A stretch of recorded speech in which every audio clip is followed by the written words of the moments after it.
Good morning. We'll give everybody a few minutes to get situated.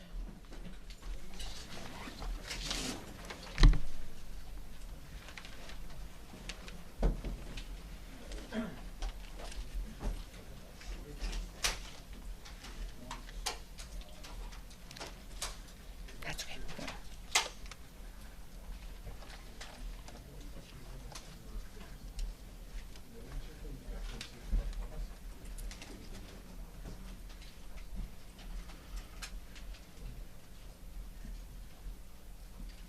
How we doing? A couple more minutes? We can wait. Thank you. You bet. I'll get this situated for you. You bet. Yeah.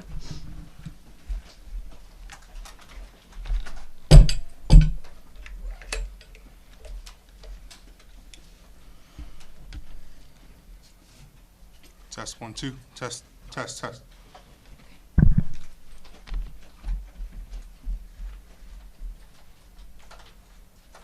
Good? Not yet?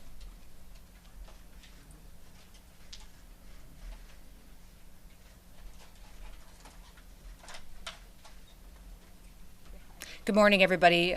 Grateful that you all are here. My name is Kristi Noem. I'm the Department of Homeland Security Secretary for President Donald J. Trump. And I am so thankful for the men and women of law enforcement who have been working every single day to bring law and order and peace back to the citizens of Los Angeles and to the state of California. As you know, we've seen under this last week some operations that have been working to bring in criminals that have been out on our streets for far too long. Our HSI and ICE individuals have been out conducting operations with our government partners to make sure that these criminals, bad actors, murderers, rapists, pedophiles, traffickers, and drug traffickers are brought in and brought to justice finally under this administration. I do want to thank the men and women of law enforcement. They've been absolute rock stars in what they've done to protect this community and to protect this city. I want to specifically name those that are under the umbrella within our components, under the Department of Homeland Security. That has been our ICE officers who have been on the front line out there interdicting with many of these dangerous criminals. Also HSI with their investigative skill set and tactical teams have been absolutely imperative to us in helping us make sure we're running operations and really targeting these bad actors. Our Federal Protective Services and also our Border Patrol agents have come and been partners with us in an incredible way. They bring a skill set that has helped us have a whole of government approach under the Department of Homeland Security that has never happened before. The assets that they have and the willingness to do their jobs that this president has allowed them to do has been absolutely incredible. But what you see standing behind me too is also other federal partners that have come to the table that are here to bring safety and security to the city of Los Angeles. I want to specifically thank the Army. I want to thank the Marines, the National Guard, our soldiers, our military men and women who have shown up here to help make sure that we have security. Not only do they protect our country around the world, but they're doing it every single day here in the United States of America too, and doing it as service, public service to the people in this country because they took an oath to uphold the law. We also have a U.S. attorney here who has been aggressive, has been making sure that we don't pick winners and losers in this country, that the rule of law will be followed, and that people who break the law and perpetuate violence will be brought to justice. They will be prosecuted, and there will be consequences for that kind of activity.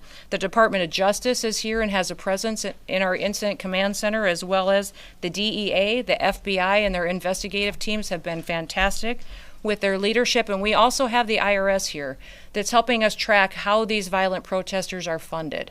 What NGOs out there, what unions, what other individuals may be funding these violent perpetuators that are in these protests that take people who may be wanting to come and be peaceful, but instead turn these into very violent activities that go after law enforcement. That's just simply not acceptable. And I also want to thank our U.S. Marshals. They've been so great in helping us to secure facilities, but also operations and also with transportation.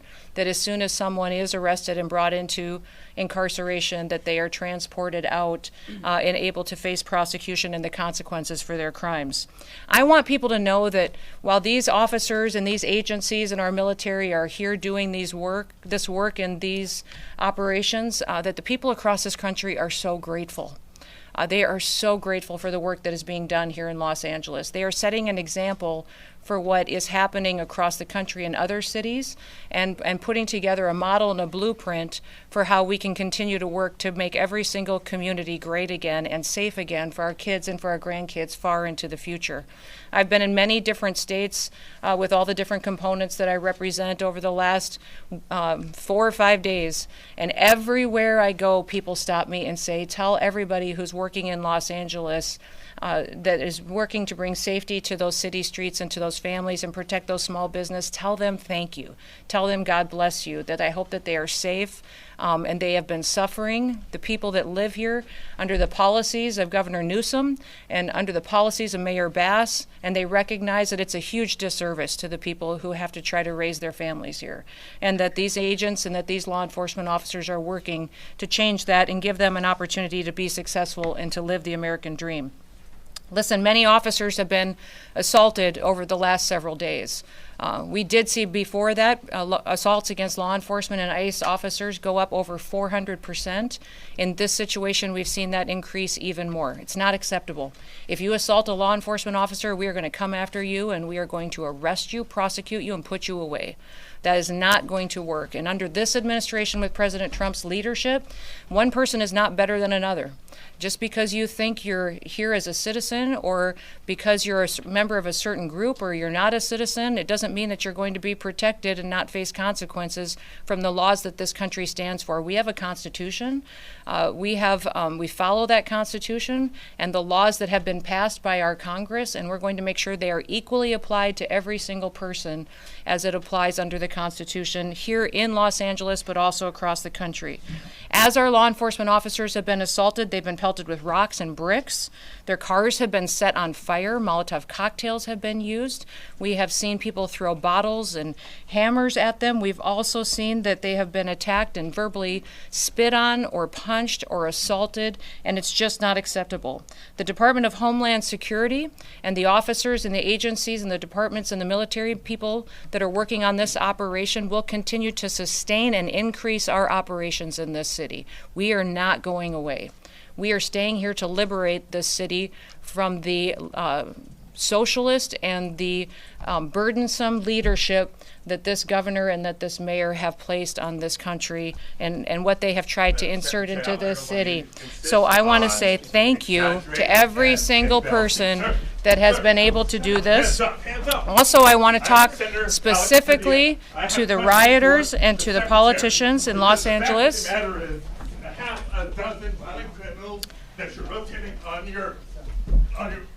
I also want to talk about specifically how many of our ICE agents have been doxxed for doing their duty, how they have been targeted, and how their families have been put in jeopardy, and that we're not going to allow that anymore as well. That those individuals who are purposely endangering our ICE agents and our law enforcement officers and their families will be prosecuted for what they are doing as far as perpetuating violence on them. I want to know that the American people are grateful for our law enforcement officers. We will always respect them, and that President Trump is thankful for the leadership that has been shown by all of these agencies. In fact, President Trump did call in, and I did visit with him today, and he also visited with all of these agencies here this morning and thanked them for what they are doing to make sure that they are protecting the United States of America. The images that we've seen out of Los Angeles the last several days has simply been un-American by the protesters and the violence that we've seen perpetuated. Masked thugs are assaulting police officers. They're setting vehicles on fire. They're waving foreign flags on American soil while burning American flags. And they've damaged public property and destroyed private businesses. We need to make sure that we are continuing to protect the citizens that live here and want this community to be safe. Let me give you just a few examples of those who have been rioting that many politicians like Gavin Newsom and Karen Bass are defending. There was a Vietnamese illegal alien who committed a mass shooting at a graduation party in 1994 that we've been able to take off the streets. A Filipino illegal alien that was convicted of an assault with intent to commit rape that we've been able to bring up into custody and incarceration. You see behind you some more profiles of individuals that have brought into custody through the operations we have here. A Mexican illegal alien convicted of willfully cruelty to a child, and on and on and on. Those individuals and those criminals are now off the streets of Los Angeles because of the activities that have been conducted here in the last several days and will continue to operate for days to come. When these riots first began on Friday night, a federal law enforcement building was surrounded by over 1,000 violent rioters, and it took Los Angeles Police Department 2 hours to respond. So we are going to continue to operate with our federal partners and continue to keep asking the governor and the mayor for their support and their backup in these operations to make sure that all of our law enforcement officers are protected while they do their work. We're going to protect American cities from lawlessness, and we'll do what it takes to put the American citizens first and make sure they have the opportunity to sleep safely in their beds at night. I just want to say God bless all of our men and women of the military that serve, all of those who serve in our law enforcement agencies and in public service that make great sacrifices away from their homes and from their families, but they do it because they believe in America, and they believe in freedom, and they believe in law and order, and that is what we are doing right here today and will continue to do for days to come until Los Angeles once again is at peace.